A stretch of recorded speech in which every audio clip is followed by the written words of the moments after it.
ఇక బులెటిన్లో breaking news చూస్తున్నాము. అమిత్ షాతో పవన్ కళ్యాణ్ చంద్రబాబు భేటీ ముగిసింది. ఈ నేపథ్యంలోనే టీడీపీ జనసేన బీజేపీ పొత్తులు సీట్ల సర్దుబాటుపై చర్చ కొనసాగినట్లుగా తెలుస్తుంది. అయితే ఈ సమావేశం గంటకు పైగా సాగినట్లుగా తెలుస్తుంది. ఇక ఎక్కువ పార్లమెంటు స్థానాలు కోరుతుంది బీజేపీ జనసేనకు 8 ఎంపీ సీట్లు ఇచ్చే ఛాన్స్ కనిపిస్తుంది. ఇక బీజేపీకి 6 సీట్లు ఇస్తే జనసేనకి 2 సీట్లు, బీజేపీకి 5 సీట్లు ఇస్తే జనసేనకి 3 సీట్లు కేటాయించే అవకాశాలు ఉన్నాయి. ఇక పొత్తుపై ఉమ్మడి ప్రకటన చేసే అవకాశాలు కూడా త్వరలో తెలుస్తుంది. ఇదే అంశంపై మరిన్ని వివరాలు మా ప్రతినిధి ప్రసన్న అందిస్తారు. ప్రసన్న, గురు కొద్దిసేపటి క్రితమే అమిత్ షా సమావేశం ముగిసింది చంద్రబాబు పవన్ కళ్యాణ్తో. అయితే సీట్ల విషయం కూడా ఒక క్లారిటీ వచ్చింది. ఇక ప్రకటన ఒకటే ఉంది. అయితే ప్రకటనకు సంబంధించి నడ్డా సమక్షంలో చంద్రబాబు పవన్ పురంధరేశ్వరి కలిపి చేస్తారా, లేకపోతే నడ్డాతో కలిపి వీళ్ళు ముగ్గురు చేస్తారు? ఎందుకంటే పురంధరేశ్వరి ప్రస్తుతం తిరుపతి టూర్ లో ఉన్నారు కాబట్టి ఏ రకమైన స్టేట్మెంట్ వస్తుంది, ఢిల్లీలో చేసే అవకాశం ఉందా, లేకపోతే అమరావతి వచ్చిన తర్వాత మాట్లాడతారా అనేది చూడాల్సిన పరిస్థితి. First point. నెక్స్ట్ ఏంటంటే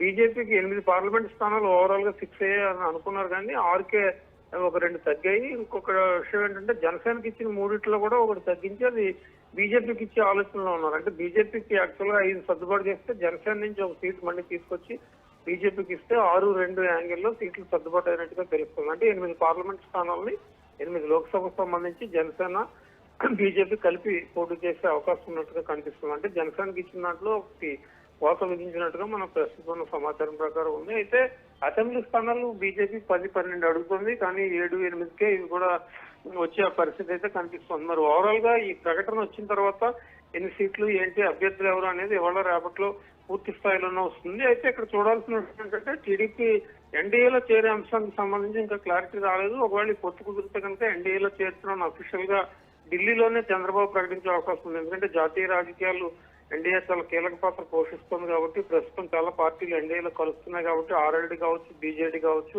అందులో భాగంగానే ప్రస్తుతం టీడీపీ కూడా ఎన్డీఏలో కలిస్తే ఆ ప్రకటన కూడా ఢిల్లీలో చేసే అవకాశం ఉంది. అది ఎప్పుడు చేస్తారు ఏంటి అనేది మనకు కొద్దిసేపట్లో మరి చంద్రబాబు కానీ పవన్ కళ్యాణ్ కానీ మీడియాతో ఢిల్లీలో మాట్లాడినా లేకపోతే ఏమన్నా స్టేట్మెంట్ ఇచ్చినా కూడా తెలిసే అవకాశం అయితే కనిపిస్తుంది. ఓవరాల్ గా ఇప్పుడున్న పరిస్థితిని బట్టి పొత్తులు అయితే కుదిరాయి. దీనికి సంబంధించి నెంబర్ ఎంత ఉంది ఏంటి అనేది ఒక గంటన్నరలో పూర్తి స్థాయిలో స్పష్టత రావచ్చు. దీంతో పాటు 2 రోజుల్లో అభ్యర్థుల ప్రకటన కూడా పూర్తి స్థాయిలో జరిగే అవకాశం అయితే కనిపిస్తోంది. అయితే ప్రసన్న, పురంధేశ్వరి అంటుంది మాకు సీట్ల కన్నా రాష్ట్ర భవిష్యత్తు ముఖ్యమని పురంధేశ్వరి వెల్లడించింది కదా, అంటే దీన్ని ఏ విధంగా ముందుకు తీసుకోబోతుంది? అంటే జనరల్ గా పురంధరేశ్వరి పొలిటికల్ స్టేట్మెంట్ ఎవరు మాట్లాడినా కూడా రాష్ట్ర భవిష్యత్తు ముఖ్యం అని చెప్తూ ఉంటారు. చంద్రబాబు, పవన్ కళ్యాణ్, పురంధరేశ్వరి లేకపోతే సీఎం జగన్ ఎవరు మాట్లాడినా రాష్ట్ర భవిష్యత్తు గురించి మాట్లాడుతుంటారు. అయితే వీళ్ళ పొత్తులకి సంబంధించి ఏంటంటే టీడీపీ అర్జెంట్ గా 3 రోజులు ఢిల్లీలోనే ఉండి 2 నైట్స్ అమిత్ షా అపాయింట్మెంట్ లేకపోయినా అక్కడే ఉండడానికి ప్రధాన కారణం ఏంటంటే రేపు ఎలక్షన్ కు సంబంధించి ఎలక్షనీరింగ్ చేసుకోవడానికి బీజేపీ సపోర్ట్ కొంతవరకు ఉంటుంది. కేంద్ర ప్రభుత్వం బీజేపీ ఉంది కాబట్టి ఎలక్షన్ సజావుగా నిర్వహించుకోవడానికి బీజేపీ సపోర్ట్ తప్ప బీజేపీకి నుండి ఓట్ బ్యాంకు ప్రస్తుతం టీడీపీకి అంత పెద్దగా కలిసి వచ్చేది ఏం లేదు. అయితే చాలా సర్వేలు ఇప్పుడు ఎన్డీఏ అధికారంలోకి వస్తుంది, 350 పైగా సీట్లు బీజేపీకి వస్తున్నారు కాబట్టి ఆ ఎఫెక్ట్ కనుక టీడీపీ మీద పెడితే కొంత పర్సంటేజ్ ఆఫ్ ఓట్స్ పెరిగే అవకాశం ఉందనే ఆలోచన ఒకటి చంద్రబాబు చేస్తున్నారు కాబట్టి ఈ రకమైన స్టేట్మెంట్ చంద్రబాబు పురంధరేశ్వరి నుంచైనా వచ్చే అవకాశం ఉంది. ఓవరాల్ గా రాష్ట్ర ప్రయోజనాల గురించి మాట్లాడే పురంధరేశ్వరి ఆంధ్రప్రదేశ్ ఇప్పటి వరకు అసలు ప్రత్యేక హోదా ఇవ్వలేదు, అదేవిధంగా విశాఖ స్టీల్ ప్లాంట్ ప్రైవేటీకరణ ఆపలేదు, రైల్వే జోన్ ఇవ్వలేదు, ఆమె పీసీసీ ఆమె బీజేపీ అధ్యక్షురాలుగా ఉన్నారు. ఇవన్నీ నెరవేర్చిన రాష్ట్ర ప్రయోజనాల గురించి మాట్లాడటం అనేది విమర్శలు ఎదురవుతున్న పరిస్థితి కూడా మనకు కనిపిస్తోంది. గురు 3 పార్టీలకు సంబంధించి ఉమ్మడి మేనిఫెస్టోను రానున్న సభలో ప్రకటించే అవకాశాలు ఏమైనా ఉన్నాయా?